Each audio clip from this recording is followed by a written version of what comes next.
toda a liberdade, Pai, nesse lugar, para que o Senhor possa falar aquilo que o Senhor quer falar, nos corrigir, nos alinhar, Pai, nessa manhã. E que nesse momento o Espírito Santo eu possa diminuir para que o Senhor cresça sobre a minha vida, Deus. Que não fale eu, mas que fale o Teu Espírito Santo. Que o Senhor venha nos confrontar, Pai, nessa manhã mais um pouco e confrontar aqueles que vão estar acompanhando essa mensagem. Essa é a minha oração, é o que eu te peço, Paizinho, te entrego, te agradeço em nome de Jesus. Amém e amém, Paizinho. Amém. Amém, glória a Deus.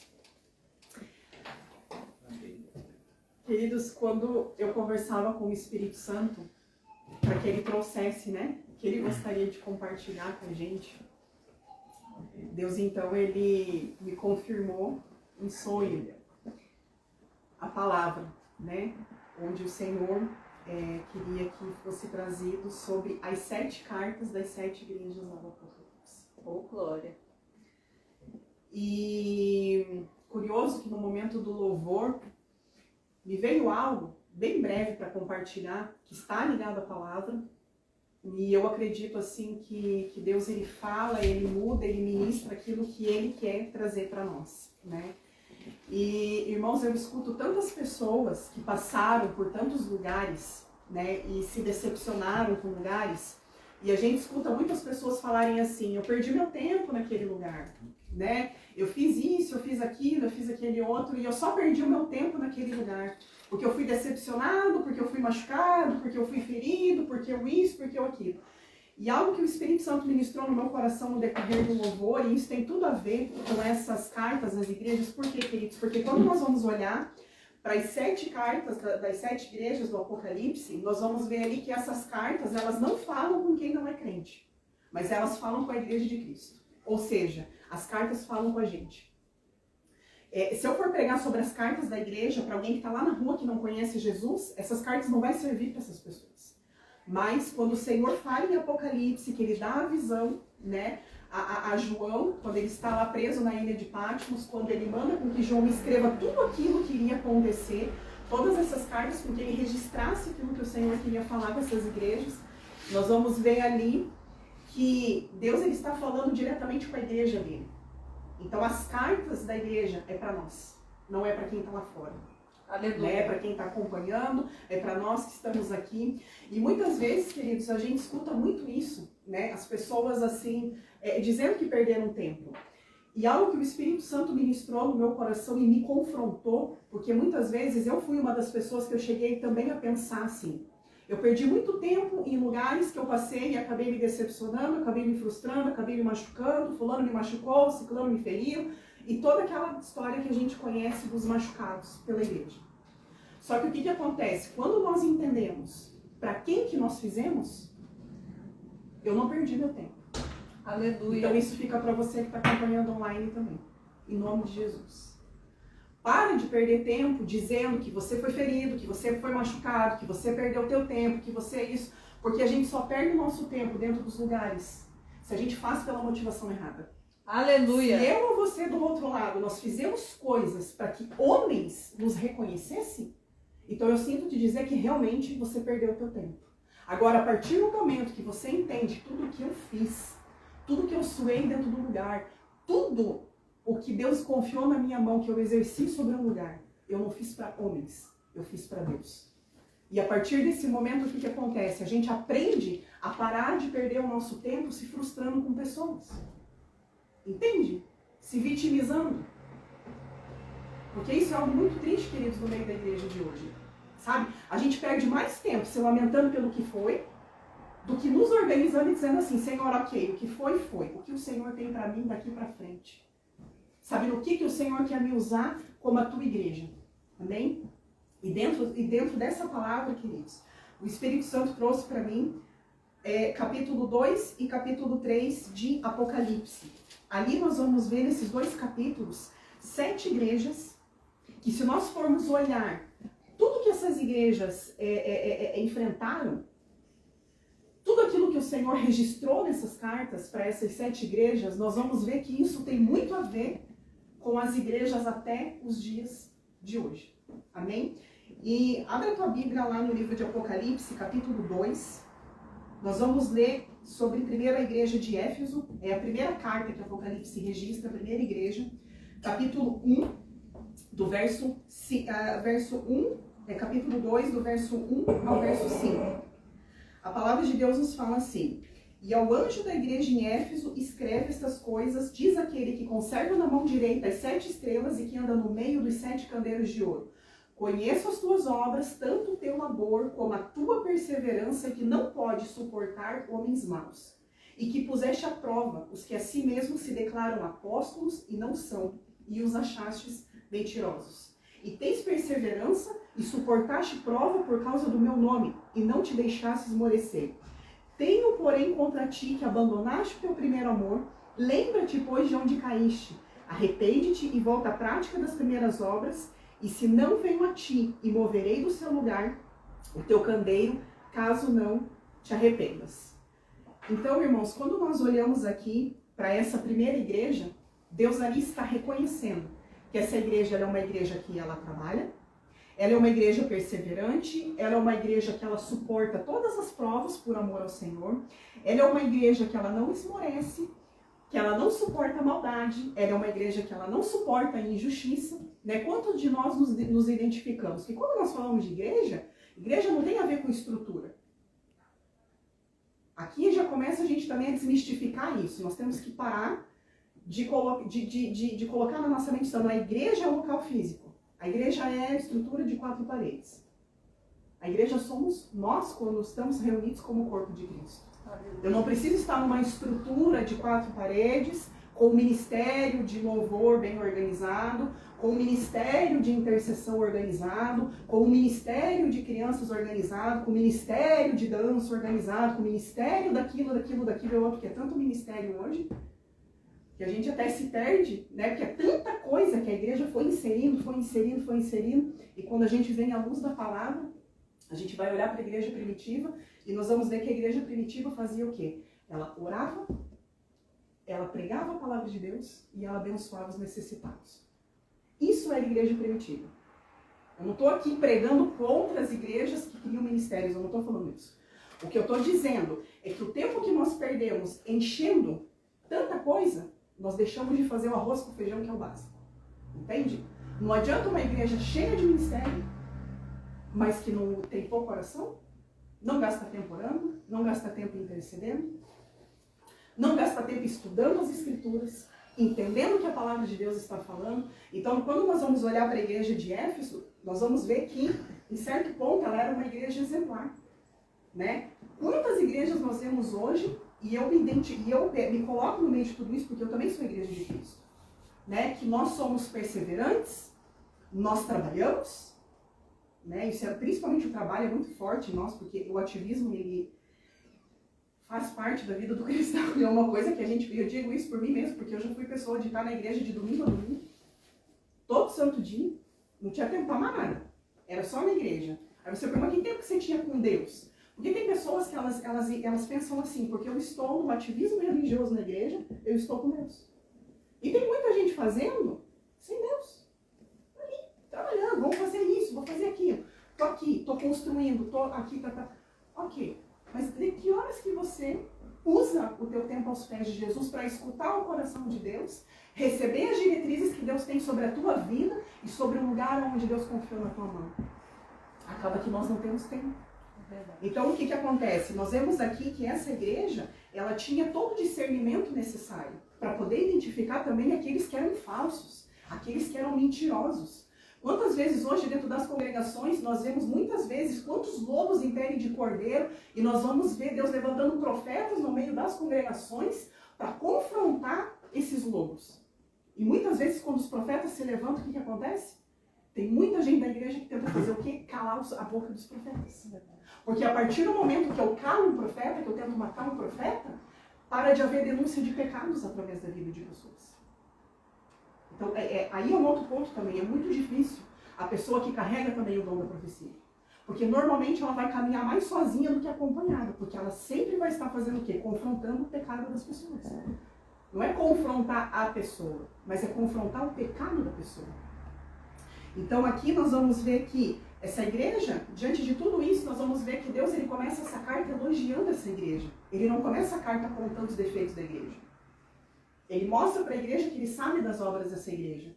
E por segundo, o que ele vai trazer? Ele vai trazer para a igreja o elogio que ele precisa, aquilo que Deus reconhece sobre aquela igreja. Só que quando Deus ele entra aqui com o tenho, porém, contra ti, que essa igreja abandonou o primeiro amor, o que eu entendo com isso? Era uma igreja que fazia as coisas como? No piloto automático. Era isso que essa igreja aqui muitas vezes fazia. Lembra-te, pois, de onde caíste. Arrepende-te e volte à prática. Irmãos, tem tanto lugar hoje, tantas congregações, que tem uma palavra cheia de poder. Nossa, pastora, ela queima a unção naquele lugar. O discurso dela não tem para ninguém. O pastor prende a nossa atenção na hora de pregar. Só que quando você vai olhar para os frutos no secreto da vida dessa pessoa, não existe fruto. Existem pessoas que elas têm o dom, e eu sei que a palavra é pesada. Só que a gente precisa falar aquilo que tem que ser dito. A verdade precisa ser falada. Chega de hipocrisia no meio da igreja. Aleluia. A gente não pode, continuar vivendo dessa forma que nós estamos vivendo como igreja. Se nós identificamos que existe hipocrisia, a hipocrisia ela precisa ser confrontada. Doa quem doer, perca quantas pessoas tiver que perder. Então, muitas vezes, o que nós percebemos dentro das congregações? É um discurso muito bonito, bastante entretenimento, bastante coisa formatada, um negócio legal. Nada assim fora do ritmo, que nem nós começamos aqui, né? Só que sabe o que eu acho lindo? É que daqui a um tempo, Deus vai enviar pessoas. E nós vamos olhar para esse começo que nós fizemos aqui, nos lembrando que por conta de pessoas que não se preocuparam, não se importaram com um formato, com uma quantidade, mas esse trabalho ele deu continuidade. Aleluia. Sabe? Eu acredito que Deus ele quer nos equipar nesse tempo para que nós não venhamos a cair no erro da igreja de Éfeso, onde tantas igrejas hoje têm caído nesse erro. Fazem tantas coisas sem o primeiro amor. E a partir do momento que eu perco o primeiro amor, eu perco também o temor a Deus. Então eu já não me preocupo mais em zelar pelo coração de Deus. Então eu vou começar a fazer o quê? Eu vou começar a encher os templos, vou começar a encher os cultos com aquilo que é moda, com aquilo que chama atenção. Né? Quantas vezes a gente com a mentalidade errada, muitas vezes lá no Brasil, não, nós precisamos saber o que nós vamos fazer no evangelismo para poder atrair pessoas para dentro da igreja. O objetivo não é atrair pessoas para dentro da igreja. O objetivo é atrair pessoas para Cristo. Sabe? É gerar confronto, é gerar arrependimento, libertação e cura sobre a vida das pessoas. Não adianta a pessoa vir para a igreja toda zoada e não ter sua vida transformada. Jesus voltar e a pessoa está com a vida zoada.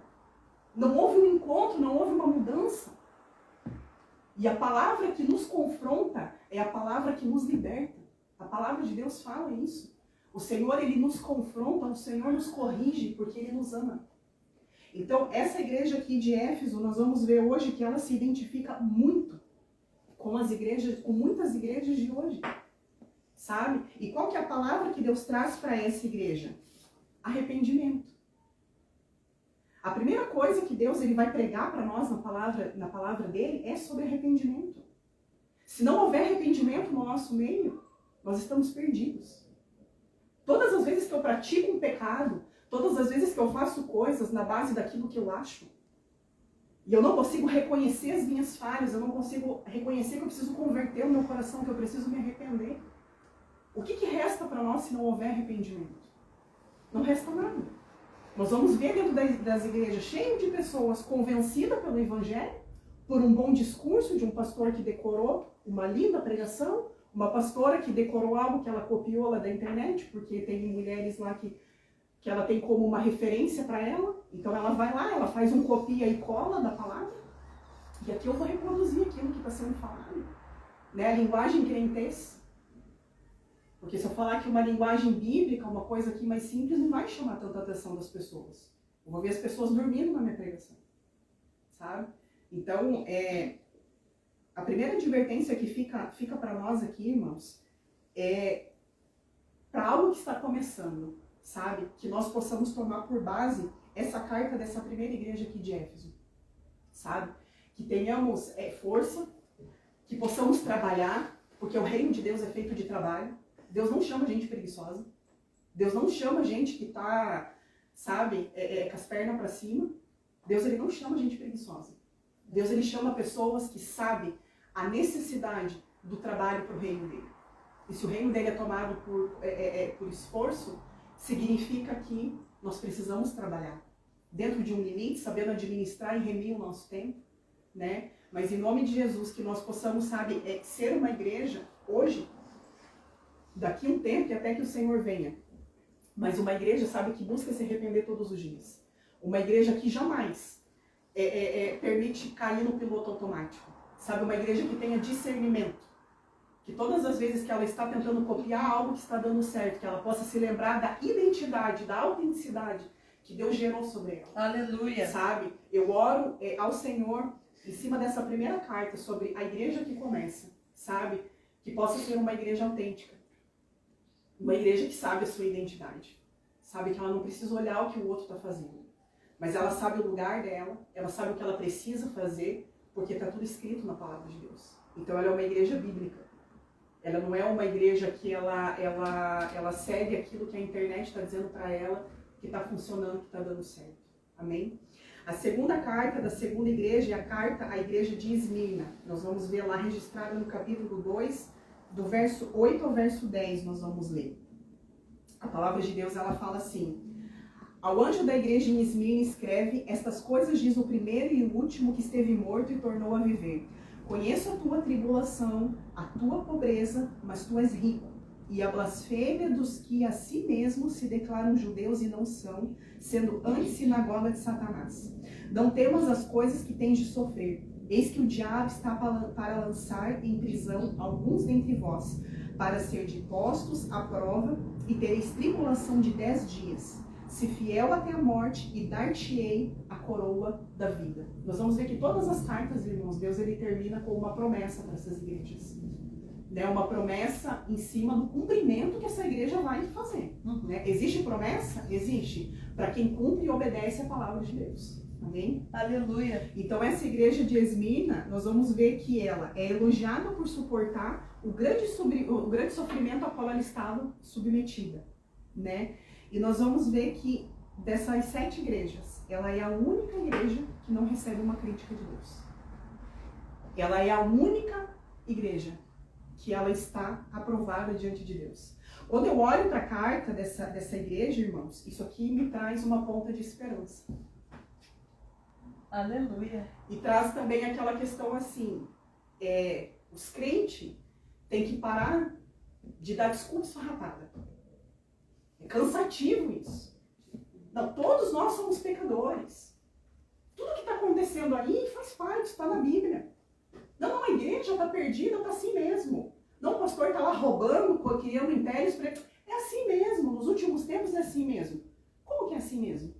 Se a palavra de Deus me mostra que existe uma igreja, que é um modelo, como é que a gente pode olhar para esse tipo de lugar e se conformar com aquilo que está acontecendo?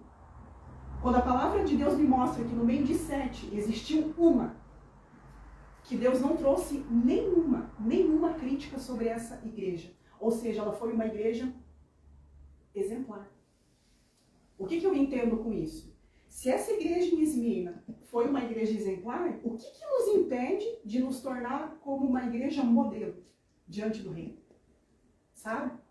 É mais fácil a gente dar desculpa esfarrapada e se conformar com toda a podridão que tem acontecido no meio das igrejas, do que eu confrontar aquilo que tem que ser confrontado e eu buscar dentro de mim, eu como igreja, o que eu posso fazer, sabe, para que Deus possa encontrar em mim essa igreja irrepreensível, como a palavra de Deus fala, sabe? E nós vamos ver aqui que a recomendação para essa igreja é que essa igreja, que eles sejam fiéis até a morte e resistam à perseguição. Quando eu olho essa recomendação que a palavra de Deus aqui deixa registrado para essa igreja, a gente pode perceber que essa igreja não recebe nenhuma crítica. Só que se Deus fala para essa igreja como uma recomendação que sejam fiéis até a morte e resistam à perseguição, é porque existe grande chance da infidelidade entrar no meio dessa igreja. Né? O que nós podemos falar sobre infidelidade? São as pessoas que usam Deus como amuleto. E aqui vai nos pegar, né? Quando eu preciso de alguma coisa, eu vou para Deus. Estou passando por uma tribulação, estou passando por uma dificuldade. Vem aqui, Jesus, como o pezinho de coelho lá, da sorte. Para que o Senhor não permita que eu passe pela morte, para que o Senhor não permita que eu fique doente, para que o Senhor não permita que eu fique pobre. Que tipo de fidelidade é essa? Que nós, como cristãos, só corremos para Jesus quando o sapato aperta. Mas quando está tudo bem, nós nem nos lembramos que Deus ele existe.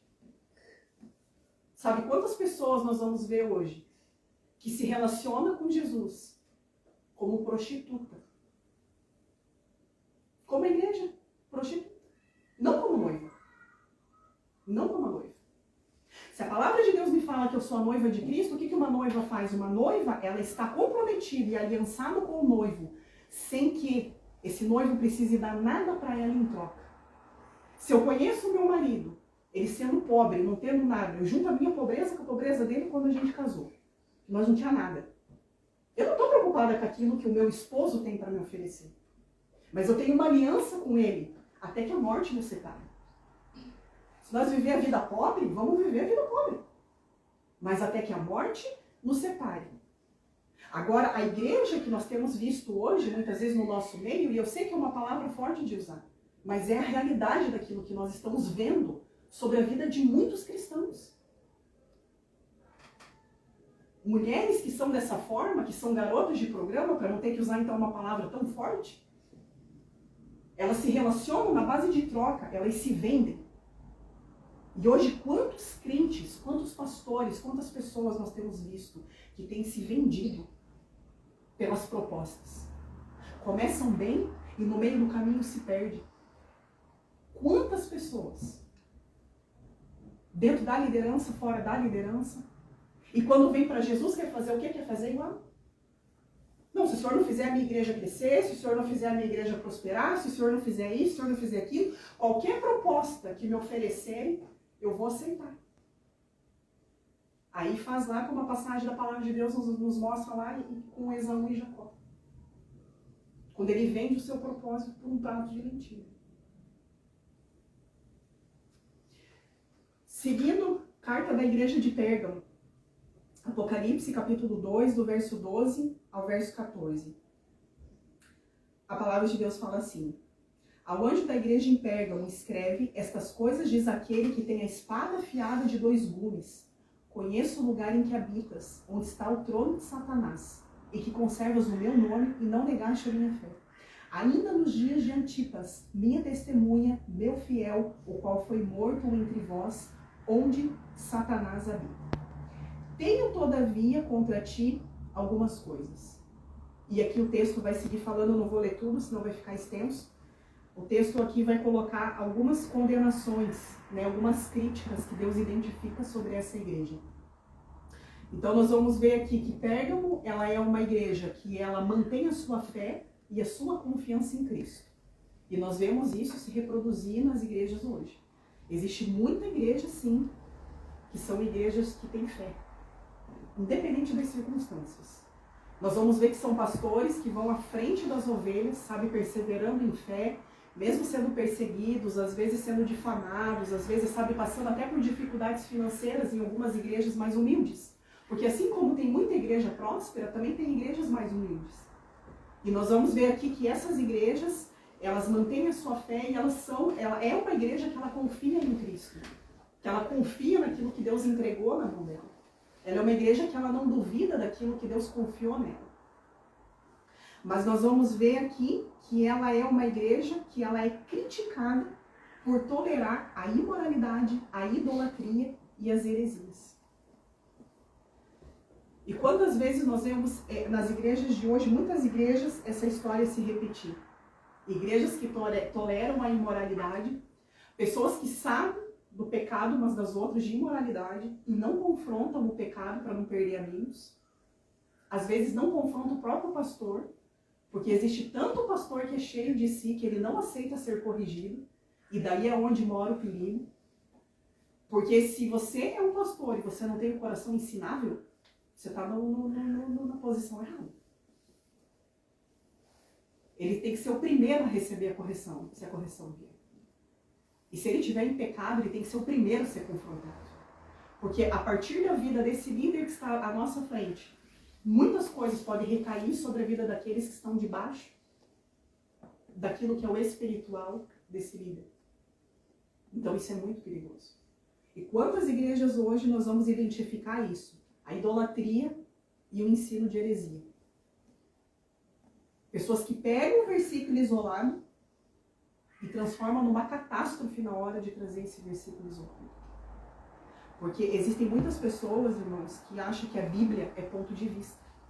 Então, do meu ponto de vista, o que está escrito na palavra de Deus, eu entendo assim. Não, mas do meu ponto de vista, eu entendo de outra forma. A palavra de Deus, ela não tem um duplo sentido.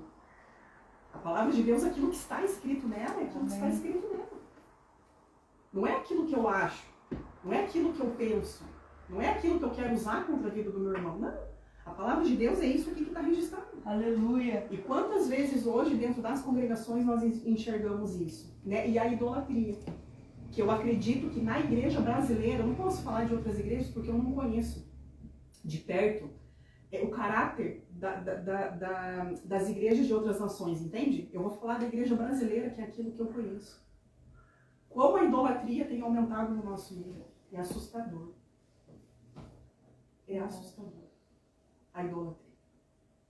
Sabe, você pegar o ser humano, você pegar um pastor, um líder, sabe, alguém que você tem muito amor por aquela pessoa e você enxerga aquela pessoa como uma referência para você, e você pega aquela pessoa e você faz dela um bezerro de ouro. Sabe, você coloca essa pessoa num pedestal. Existia um pastor lá no Brasil que ele falava, usava uma frase, eu achava muito, muito verdade isso, sabe? Me mira, mas não me acerta. Sabe? Poxa, pastor, você é tão...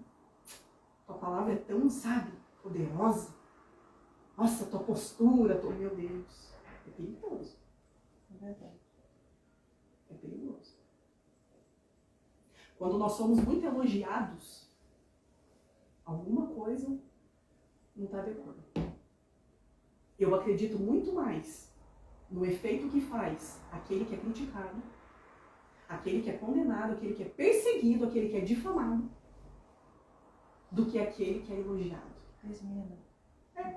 Sabe aquele negócio? Eu não tenho problema com ninguém. Me dou bem com todo mundo. Me dou bem com todo mundo. Desconfie. Se a palavra de Deus me mostra aqui que aqueles que foram pregadores do Evangelho morreram como mártires, né? Não sei se é assim correta a palavra. O que resta para nós?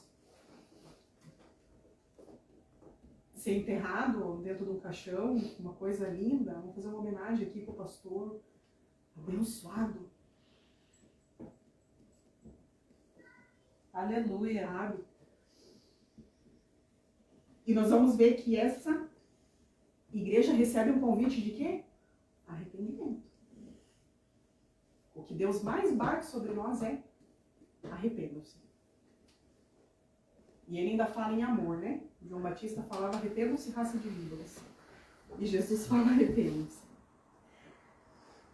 Recebe como promessa o maná escondido e uma pedra com novo nome.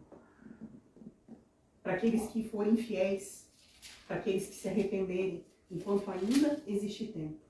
Porque vai existir um tempo, ainda dentro daquilo que nós estamos vivendo, que as pessoas estarão desesperadas para ouvir a proclamação do Evangelho. E não terá mais quem faça. Então Deus ainda está nos dando uma chance de valorizarmos aonde o Evangelho está sendo pregado. E as pessoas tratam isso como se fosse qualquer coisa. As pessoas desvalorizam. É melhor eu gastar meu tempo fazendo qualquer outra coisa. Menos dentro do lugar onde estão pregando da palavra de Deus. Eu nunca vou conseguir entender isso. Nunca vou conseguir entender isso. Como que as pessoas, nós como crentes, dizemos que amamos a Deus, que amamos a palavra de Deus, mas nós não lemos a Bíblia, nós não oramos, Nós não ouvimos aqueles que estão gritando pelos quatro ventos, tentando pregar a palavra de Deus e mostrar que Ele é o único caminho, a verdade e a vida. E nós preferimos fazer qualquer outra coisa nesse mundão afora do que estar ouvindo a proclamação do Evangelho. Eu nunca vou conseguir entender isso no meio de quem é crente. Que aqui a palavra não é para quem está no mundo, não é para quem não conhece. A palavra aqui é para as igrejas. É para nós. Carta à igreja de Tiatira, Apocalipse 2, do verso 18 ao 20. Ao anjo da igreja em Tiatira escreve: Estas coisas diz o Filho de Deus, que tem os olhos como chama de fogo e os pés semelhantes ao bronze polido. Conheço as tuas obras, o teu amor, a tua fé, o teu serviço, a tua perseverança e as tuas últimas obras mais numerosas do que as primeiras. Mas tenho, porém, contra ti, que toleras essa mulher Jezabel, que a si mesma se declara profetiza. Não somente ensine, mas ainda seduza os meus servos a praticarem a prostituição e a comerem coisas sacrificadas aos ídolos. Então aqui a gente descobre que a palavra prostituição, ainda que ela seja pesada, mas ela também está registrada na Bíblia. Amém? Uhum. Então essa igreja, Deus ele faz o quê? Ele elogia. Essa igreja era uma igreja que ela tinha amor, não faltava fé, não faltava paciência. E os serviços que essa igreja prestava aqui nesses últimos tempos aqui, quando essa carta foi escrita, nós vamos ver aqui que do início pro caminhando ali, né, em andamento essa igreja, nós vamos ver que as obras dessa igreja começaram a aumentar cada vez mais. Ou seja, eles começaram bem com a igreja e eles começaram a fazer grandes coisas. E Jesus, nessa carta, ele reconhece isso. Né? Que todo o trabalho que estava sendo feito era algo maior do que quando eles começaram. Isso é muito bom. Sabe, uma igreja que progride, uma igreja que avança. Né? Não é uma igreja estagnada. Não é uma igreja que começa bem, no meio do caminho ela se perde, começa a se encher de outras coisas. Não, não. As obras que essa igreja fazia aqui em relação ao início foram obras que, diante dos olhos de Deus, foram começando a ser melhoradas cada vez mais. Só que o que acontece? No meio do caminho, Deus ele faz então uma crítica, porque o que essa igreja tolera? E é impressionante, né, que não é só uma igreja, não é só uma carta que fala da idolatria. Essa outra carta que essa igreja vai falar também que ela tolerava a idolatria e a imoralidade, a cultura de Jezabel. A gente escutar o espírito de Jezabel. Não existe espírito de Jezabel. Jezabel não era o espírito. Jezabel era uma mulher que tentou levar uma cultura de idolatria no meio do povo. Né? Uma mulher que era símbolo da crueldade, uma mulher que era símbolo de egoísmo, de manipulação, uma mulher perversa que perseguia os profetas do Senhor. Nem tem isso nos tempos de hoje, né? Capaz. Era só naquele tempo que existia isso. Não existe hoje, né? Essa perseguição aos profetas do Senhor. Quantos aqui tremem quando conseguem identificar que, assim, uma coisa é a pessoa ser profeta, de verdade. Outra coisa é a pessoa se autodenominar, eu sou um profeta. Mas quando eu me deparo, irmãos, com profetas de Deus de verdade, eu tenho temor no meu coração. Porque eu sei que Deus ali vai revelar muitas coisas. E são coisas, muitas vezes, que vão confrontar o nosso pecado. Então, quando nós vamos olhar aqui para essa igreja, era uma igreja que suportava esse tipo de cultura de Jezabel, né? E quantas vezes hoje nós vemos isso aqui se reproduzir? E outra coisa também que me chama a atenção, e eu vou citar isso porque está anotado, mas de que Jesus me guarda, era uma mulher de personalidade totalmente dominante, impulsiva e violenta. Que ela fazia o quê? Sobre quem que ela exercia grande influência? Sobre o próprio marido.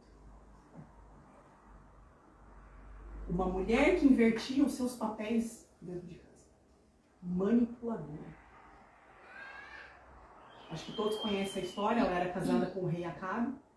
E justamente por esse fato, pelo fato dela ser casada com o rei, ela exercia essa influência. Porque a partir do momento que o rei Acabe começasse a exigir, né, do povo, que o povo idolatrasse ao Deus que Jezabel cria, que era um Deus falso, o que essa mulher tentava fazer? Ela tentava fazer de tudo para poder manipular o marido dela. Irmãos, Quantas vezes nós vemos hoje dentro das congregações mulheres manipuladoras? Dá até medo. Um poder de persuasão sobre a vida. Persuasão, nem sei a palavra como é que fala. Pronuncia direito, é isso aí. Sobre a vida do marido. Sabe? Que às vezes ela tem o poder na mão dela. Ou é um líder, ou é um pastor, ou às vezes até é uma pessoa que não tem um título. Sabe? Mas ela tem um domínio. Um poder de manipular toda a situação para puxar as coisas para que se cumpra da maneira que ela quer. Há muitos anos atrás, antes que Deus tratasse a submissão em mim, porque eu vim de um lar aonde eu não via os papéis bem exercidos dentro da minha casa. Quantas vezes eu fazia isso com o Murilo dentro do nosso casamento até que eu aprendesse? Porque a mulher, ela tem esse poder de manipular. E conseguir fazer as coisas calculado para que se cumpra a vontade dela. Quem nunca? Se falar que nunca fez é hipocrisia. E era exatamente o que a cultura dessa mulher trazia. E quantas vezes nós vemos isso dentro das igrejas hoje? Uma cultura de Jezabel. Sabe? Pessoas que têm o título de pastor, como se o título dela fosse maior do que aquele que Deus levantou, que é o homem, como um pastor. Eu não estou aqui desmerecendo as mulheres, não é isso. Só que nós precisamos saber qual é o nosso lugar. Mesmo dentro do pastoreio. Aquilo que eu exerço não é maior do que o que o Murilo exerce. Se nós formos olhar à luz da palavra de Deus, nós vamos ver que Deus levantou pastores, sacerdotes, homens. E nós, como mulheres, somos ajudadoras e auxiliadoras. Eu não posso querer tomar o lugar do Murilo dentro de um lugar. Eu não posso querer dominar aquilo que são as decisões dele, baseado em cima, digamos, vamos lá, da congregação. Porque hoje que nós vemos muito isso acontecer. São pastoras que usam do seu título, líderes mulheres que usam do seu título, para poder manipular a decisão que os pastores ou os líderes tomam, para que se cumpra a vontade dela. Quando você vai ver quem que rege a igreja, é o homem? Não. É a Jezabel. A Bíblia me dá o nome de Jezabel. A Bíblia não me dá um outro nome. Não me dá o nome de pastora, nem o nome de líder. Porque uma mulher que faz isso, que manipula as coisas dentro do lugar, a Bíblia tem ela como Jezabel. E nós vamos ver que dentro dessa igreja, isso aqui era algo que dominava. E é algo que Deus aqui, o que ele fala? Que Deus ele não tolera. E a recomendação para essa igreja é: sejam fiéis, porque o julgamento está próximo. Recebem a promessa de que governarão nações e receberão a estrela da manhã. Então aqui o Senhor está falando que o fim estava próximo. Que eles precisavam permanecer na fidelidade. A próxima igreja é a igreja de Sardes. Nós estamos caminhando já para o final. Apocalipse capítulo 3, verso 1 ao 3. A palavra de Deus fala assim: ao anjo da igreja de Sardes escreve: estas coisas diz aquele que tem os 7 Espíritos de Deus e as 7 estrelas. Conheço as tuas obras, que tem nome de que vive e está morto. Meu Deus. Ser vigilante e consolida o resto do que estava para morrer, porque não tenho achado íntegra as tuas obras na presença do meu Deus. Lembra-te, pois, do que tem recebido e ouvido, guarda-o e arrepende-te, porquanto se não vigiar, virei como um ladrão, e não conhecerás de modo algum em que hora virei contra ti. Então essa igreja em Sardes, irmãos, nós vamos ver aqui uma crítica do início ao fim. Assim como muitas igrejas hoje, que o Espírito Santo já se retirou desses lugares, as pessoas nem perceberam que o Espírito Santo já se retirou desses lugares, porque eles estão fazendo as coisas da maneira que eles querem fazer. Então essa igreja aqui nós vamos ver que ela era uma igreja o quê? De aparência. No público, ela tinha uma aparência, né? Um jeito de crente, a roupa de crente, o linguajar de crente. Até a rede social dessa igreja é uma rede social de crente. Me engana bem. Quantas, né? Quantas? Não é uma nem duas, são várias. Espalhados pelo mundo inteiro. Mas nós vamos ver aqui que no bastidor, o coração é desviado, a mente é suja, por dentro é totalmente descrente. E Deus, ele faz o quê? Ele sonda a intenção do coração. Uma igreja que tem a aparência de que vive algo, mas ela não vive. E Deus, ele não está preocupado com a nossa aparência. As máscaras que nós como cristãos usamos, nós podemos enganar até os nossos irmãos Por um tempo, que daqui a pouco Deus vai revelar quem a gente é de verdade. Mas quando nós chegamos dentro da nossa casa, essas máscaras são arrancadas e ali aparecem as nossas lepras, tá? Quem nós somos verdadeiramente. E aí é onde mora o perigo. Desconfie quando você chegar perto de pessoas que não demonstram fraqueza nenhuma. Sabe aquela pessoa, aquele líder, ou mesmo um cristão que não carrega um título, nada. A pessoa, ela sempre está bem. Sempre está sorrindo, sempre está alegre. Ela é perfeita? A palavra que está sendo pregada não é para mim, é para vocês aqui, que são todos pecadores. Para mim não serve a palavra. Meu Deus, eu preciso ser a primeira a receber as pauladas que eu venho aqui muitas vezes e prego. Porque muitas vezes eu prego para mim mesma. Agora, eu chegar diante das pessoas com uma aparência, vai chegar uma hora que Deus vai arrancar as nossas máscaras. E Ele vai revelar quem verdadeiramente nós somos, como a igreja. Então, a minha oração em nome de Jesus é que toda a vergonha que a gente tem para expor como igreja, sabe, que a gente despeje tudo isso no altar do Senhor. Deus está aqui toda a minha vergonha. Sabe, eu sou isso aqui, eu sou dessa forma, eu preciso de ajuda nisso, isso aqui eu preciso me libertar, isso aqui eu preciso me converter, assim eu não posso continuar. Porque coisa triste é quando nós temos uma aparência e não somos. E Deus precisa arrancar de nós essas máscaras. Porque existem coisas que Deus ele vai nos curar no secreto, mas existem coisas que Deus vai precisar nos expor para poder nos curar. É verdade. E são coisas muitas vezes que a gente não expõe, porque a gente tem vergonha. Meu Deus, como é que as pessoas vão me olhar se as pessoas descobrirem que... Sabe? Meu filho, não tem que te olhar de torto de maneira nenhuma, porque o que você está confessando de pecado, o outro tem uma podridão também. Porque senão a gente já estava todo com asa, virado no anjo, já tinha ido pro céu. Então a gente precisa aprender isso, sabe? A expor as nossas vergonhas. As nossas fraquezas, aquilo que nós temos dificuldade de mudar. E aqui, a direção que ele dá, arrependimento, se fortaleça, se lembrem do que vocês ouviram, guardem e se arrependam. Seja uma igreja vigilante.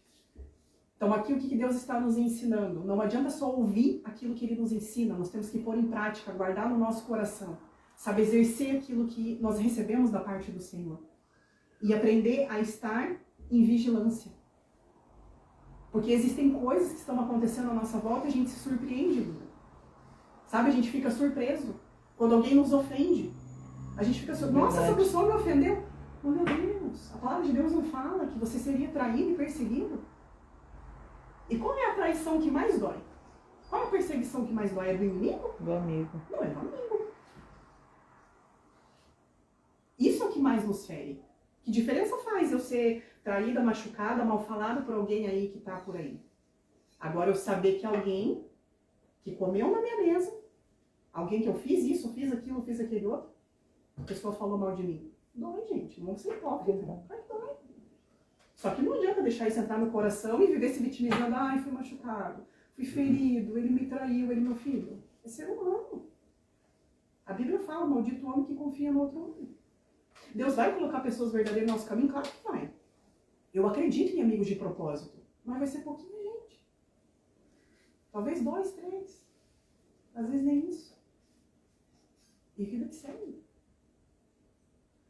Em seguida lá, o decreto é que essa igreja precisava perseverar até o fim para que ela fosse salva. Só que mesmo no meio dessa igreja, irmãos, nós vamos ver que a palavra de Deus nos fala que existiam algumas pessoas que não se contaminaram com as pessoas. Não era a palavra que eu queria usar, mas é a palavra que a Bíblia me diz aqui, que eram pessoas que não se contaminaram com aquilo que estava acontecendo à volta. Ou seja, o que eu aprendo com isso? Eu posso estar no meio de um lugar até que Deus me mande sair do meio desse lugar, aonde está todo mundo sujo, todo mundo se contaminando. Mas, se eu tiver o meu coração voltado para o Senhor, eu posso ser aquele que vai quebrar o ciclo daquele lugar. Aleluia. E normalmente quando eu identifico, sabe, que eu não quero me sujar com aquilo que está acontecendo, Deus ele vai fazer o quê? Vai me arrancar daquele lugar quando ali não houver arrependimento, quando ali não houver mudança e transformação. E ali o Senhor vai me plantar em outros lugares, aonde eu vou ser esse testemunho vivo. Aleluia. Sabe, eu vi muitos se venderem, mas eu não me vendi. Eu vi muitos se corromperem, mas eu não me corrompi. Vi muitos entregarem, tudo que tinha em troca de outras coisas, mas eu não o fiz. E aqui o Senhor reconhece isso sobre essa igreja. E as duas últimas igrejas, irmãos, aqui de Apocalipse, vai falar a igreja de Filadélfia e a igreja de Laodiceia. A igreja de Filadélfia vai estar registrada em Apocalipse, capítulo 7 ao 9. Eu não vou ler para a gente caminhar para o final. Nós vamos ver aqui que Deus identifica que ela é, mas depois vocês leem, tá? Em nome de Jesus. Nós vamos ver aqui que era uma igreja que tinha pouca força, porém que guardava a palavra de Deus e não negava o nome de Cristo. Ainda que fosse uma igreja de pouca força. Entende? A força também não é desculpa esfarrapada para a gente cair no erro. É isso que eu aprendo aqui com a carta dessa Aleluia. igreja. Sabe, mesmo que você tenha pouca força. Mas o que a Bíblia fala da nossa fraqueza? O poder do Senhor se aperfeiçoa onde? É na nossa fraqueza. Então, ainda que eu tenha pouca força, eu consigo não me corromper, eu consigo não me vender. Aleluia. Porque na minha fraqueza, o poder do Senhor me aperfeiçoa, o poder do Senhor me sustenta, para que eu possa permanecer no caminho em que Ele me plantou, para que eu caminhasse como igreja. Amém? E Jesus adverte para que ela conserve o que ela tem e que seja fiel, para que ninguém tome a coroa dela. A promessa é um lugar na presença de Deus, um novo nome e a nova Jerusalém. Então aqui, quando Jesus fala para nós, conserve aquilo que você tem para que seja fiel, é guardar, proteger aquilo que eu tenho. E muitas vezes a gente vai ter que proteger aquilo que Deus entregou para nós. Não é para todo mundo que a gente vai poder entregar aquilo que Deus nos deu, entende? Porque entra aquilo que a palavra de Deus fala. Muitas vezes, se eu não protejo aquilo que Deus entregou, nós vamos ver, se eu não proteger aquilo que Deus entregou para mim, e eu entregar isso para qualquer pessoa, existem muitas pessoas que não vão dar valor nisso. E daí é onde entra aquilo que a palavra de Deus fala, né? Você jogar pérolas aos porcos. Existem coisas que a gente precisa proteger, gente. Sabe? Nem todo mundo vai entender a preciosidade que está dentro de você. Nem todo mundo vai entender o amor que existe dentro de você pela vida dele. Muitas vezes você vai amar e você vai ser massacrado pela mesma pessoa que você amou, orou e intercedeu pela vida. E essa pessoa ela não vai entender o amor que tem. Sabe por quê? Porque aquilo que queima no teu coração não é a mesma motivação de um coração que queima nessa pessoa. Então, até para estender a mão, até para ajudar, nós precisamos buscar sabedoria no Senhor. Senhor, eu devo derramar preciosidade sobre a vida dessa pessoa? Ou ela vai voltar para a lama e vai se sujar? Complicado, né? Porque a gente, como crente, pensa assim, não, tem que ajudar todo mundo, receber todo mundo. Nem sempre. Às vezes, o próprio Deus recolhe a mão. Para que a pessoa, na tribulação, ela aprenda e ela entenda para onde Deus está chamando ela. Aleluia! No fato de você ajudar essa pessoa, você está atrapalhando Deus. No processo que Deus tem sobre a vida dela. Então, assim, deixa Deus trabalhar e Ele operar o milagre. Que aqui nós não somos milagreiros. Nem aqui e nem em qualquer outra igreja que leva o evangelho de uma maneira séria. Amém? Amém. E a última igreja, para a gente encerrar, é a igreja de Laodiceia, que está registrado lá em Apocalipse, capítulo 3, do verso 14 ao verso 16. Tem mais versos lá que vai registrar, né, tudo aquilo que Deus escreveu para essa igreja. E nós vamos ver que a igreja de Laodiceia, ela também não é elogiada em nada. Ela é criticada por ser uma igreja morna, uma igreja que não se posiciona, que é indiferente, que não consegue perceber a sua própria condição de miserável que se encontra. É uma igreja neutra. E quantas vezes nós vemos isso diante dos nossos olhos? Pessoas mornas. Gente que não se posiciona, gente que já teve experiências com Deus, que já foram curadas, que Deus já se revelou, e as pessoas continuam mornas. Que entra na neutralidade que a gente falou aqui no começo. Quantas pessoas neutras existem hoje? Pessoa em cima do muro, sabe? Ah, eu não vou fazer tal coisa para eu não, sabe, para que a pessoa não me reprove. Eu não vou confrontar a pessoa, senão a pessoa vai ficar chateada comigo. A omissão é um pecado também. Ele e sua família morreu por conta do pecado de omissão. Então, assim, que Deus nos livre de enxergarmos pecados uns nos outros e não confrontarmos. O que nós precisamos entender é que quando eu estou confrontando o teu pecado, eu não estou confrontando você, eu estou confrontando a tua prática. Para que você não vá para o inferno, para que eu não vá para o inferno. Eu quero caminhar com pessoas que olham para mim e confrontam o meu pecado. Que não tenham medo da cara brava da Dani. Ah, eu não sei se ela não gostar, o problema é dela, então ela não tem um coração ensinável. Se eu tenho irmãos do meu lado, eu quero crer que são pessoas que me amam, que se preocupam também com a minha salvação. Que vão olhar eu cometendo um erro, eu pecando, e eu repetindo isso, vai falar assim, Dani, ó, isso aqui é um pecado, que você tem que ser curado. Tem que receber o confronto. E a palavra de Deus aqui adverte para que ela possa buscar veste limpa, pura, branca, e que ela vença a cegueira espiritual do qual ela vive. Que ela aprenda a ser zelosa e se arrependa. Ele repreende e disciplina porque ama. Então aqui o Senhor nos convida ao quê? A limpar as nossas vestes, das nossas sujeiras, do nosso pecado e muitas vezes da nossa cegueira espiritual. Porque existem pessoas que elas têm a visão delas maior do que aquilo que elas realmente são. Tem pessoas que elas se acham tão espiritual, que se alguém confrontar ela, a pessoa que está confrontando está endemoniada. Não é ela que está endemoniada, não é a pessoa que está confrontando. E isso é muito perigoso. Sabe, limpar as nossas vestes. Coração manso e humilde. E para encerrar, irmãos, nós vamos ver que tudo está registrado na palavra de Deus. Né? Todas as advertências que nós podemos tomar para nós como igreja de Cristo como base. Ou seja, eu preciso cometer os mesmos erros que essas igrejas aqui cometeram? Não, eu não preciso. Basta eu ler a palavra de Deus. Basta eu entender o que o Senhor está comunicando na palavra dele. Quando eu venho para as Escrituras e eu coloco em prática aquilo que eu leio, a minha chance de cometer erros é muito menor do que aquele que tem a Bíblia e não lê. A palavra de Deus fala, por que nós chamamos o Senhor, sabe, de Senhor, se nós não fazemos a vontade dele? É hipocrisia. Eu chegar diante da presença de Jesus, Senhor. Mas a Bíblia me fala lá em Lucas, depois vocês podem ler. Capítulo 6, do verso 46 ao 48. Por que vocês me chamam de Senhor ou Senhor se vocês não fazem o que eu digo? Sabe, se vocês não cumprem a minha vontade. Chama o Senhor de Senhor, mas cumpre a vontade dele. Aleluia. Sabe, que possamos nós como igreja voltar o nosso coração para as Escrituras. Sabe, e saber o que Deus quer começar no nosso meio. Não ficar se comparando, não ficar perdendo tempo com o que foi. O que foi, ficou lá atrás. Vida que segue. Aleluia. O que a gente precisa entender é, Senhor, qual é a igreja que o Senhor quer encontrar hoje na sala da casa da Fernanda? E daqui a um tempo no outro lugar, aonde o Senhor vai nos levar? Qual é a igreja que vai representar essa cidade que o Senhor nos plantou? Sabe o que o Senhor quer de nós? Não nos deixe errar. Não nos deixe deixar de cumprir a tua vontade. E se porventura acontecer de um de nós nos perdermos no meio do caminho, não deixa nem a gente sair desse lugar aqui por enquanto, então. Aleluia. Alinha mais o nosso coração Verdade. com a tua vontade. Porque corações que são alinhados com o coração de Deus vai errar bem menos do que aqueles que não têm o temor a Deus e não têm o seu coração alinhado com o coração de Deus.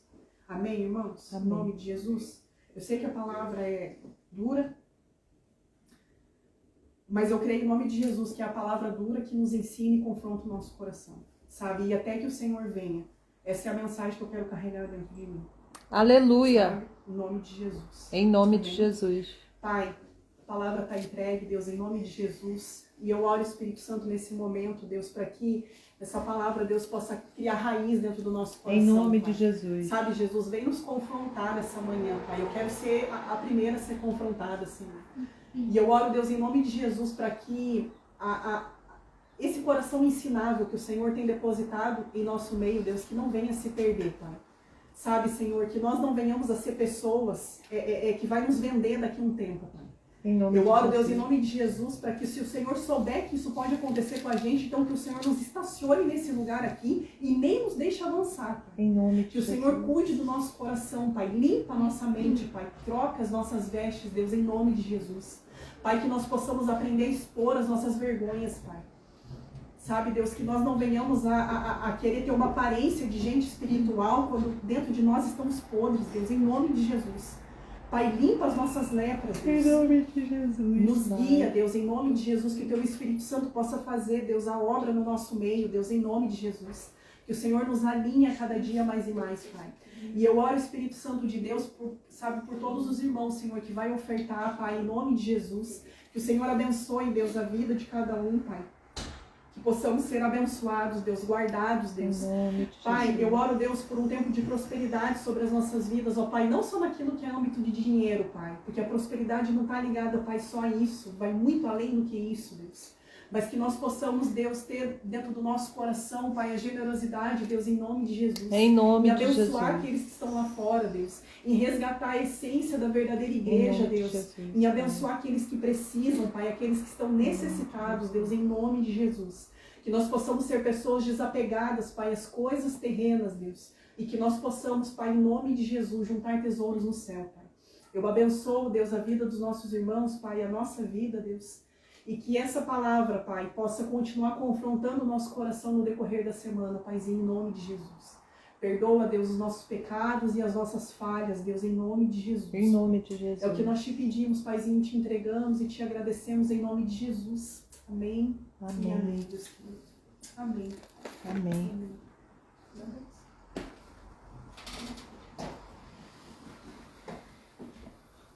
Amém. Muito obrigado, Senhor, por esse momento, por essa palavra.